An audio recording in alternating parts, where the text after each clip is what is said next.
Star அவர்களுடைய கூலி பற்றி ஒரு சூப்பர் அப்டேட்டோட தான் இந்த வீடியோவில் நம்ம வந்திருக்கோம். ஸோ சரியான ஒரு அப்டேட் கிடச்சிச்சு. ரஜினி சார் இப்படிப்பட்டவர் அப்படிங்கிற மாதிரி தான் நம்ம சொல்லி ஆகணும். என்னங்கிறது நம்ம டீட்டெயிலாக பேசலாம். வீடியோ கடைசி வரை பாருங்கள். லைக் பண்ணி ஷேர் பண்ணி சப்ஸ்கிரைப் பண்ணி சப்போர்ட் பண்ணுங்கள்.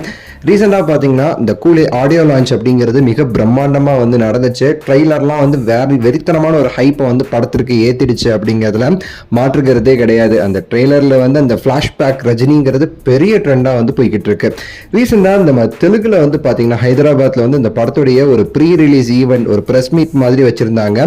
அதுல பாத்தீங்கன்னா நம்ம நாகார்ஜுனா அவர்கள், ஸ்ருதிஹாசன் அவர்கள், லோகேஷ் அவர்கள், சத்யராஜ் அவர்கள் சொல்லிட்டு நிறைய பேர் கலந்துக்கிட்டாங்கன்னு சொல்லலாம். இதுல சூப்பர் ஸ்டார் அவர்கள் பேசினாரு, நாகார்ஜுனா அவர்கள் சொல்லிட்டு எல்லாருமே பேசினாங்க.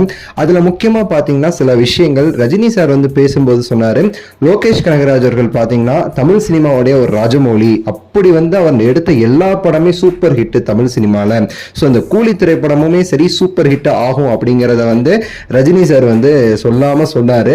அது மட்டும் இல்லாம ராஜமௌலின்னு சொல்லி மென்ஷன் பண்றதுக்கு காரணம் என்ன அப்படின்னா, தெலுங்கு சினிமால ராஜமௌலி அவர்கள் பண்ண சாதனைங்கிறது உங்களுக்கு தெரியும். 1000 கோடிக்கு மேல வசூல் பண்ணது நம்ம ராஜமௌலி அவர்களுடைய படங்கள் மற்றும் அந்த புஷ்பா 2ங்கிறதா. ஸோ அதை வச்சு சார் நுணுக்கமா இந்த கூலி 1000 கோடியை தாண்டுங்கிறத சொல்லாம சொல்றாரு அப்படின்னு நம்ம சொல்லலாம். அது மட்டும் இல்லாம பாத்தீங்கன்னா இந்த ஒரு விழால பேசின நாகார்ஜுனா அவர்களுமே சரி ஒரு முக்கியமான சில விஷயங்கள் அவர் முன் வச்சாரு. அதுல மெயினா பாத்தீங்கன்னா ரஜினி சார் பத்தி பேசும்போது, நாங்க பேங்காக்ல ஒரு ஷூட்டிங் நடந்துச்சு. கிட்டத்தட்ட ஒரு 15 நாள் கிட்ட அங்க ஃபுல் அண்ட் ஃபுல்லா ஷூட்டிங் நடந்துச்சு. அப்போ பார்த்தீங்கன்னா அங்கே நிறைய பேர் ஒர்க் பண்ணாங்க. கிட்டத்தட்ட 350 பேர் 350 மெம்பர்ஸ் அதில் ஒர்க் பண்ணாங்க. ஹார்டாக ஒர்க் பண்ணாங்க.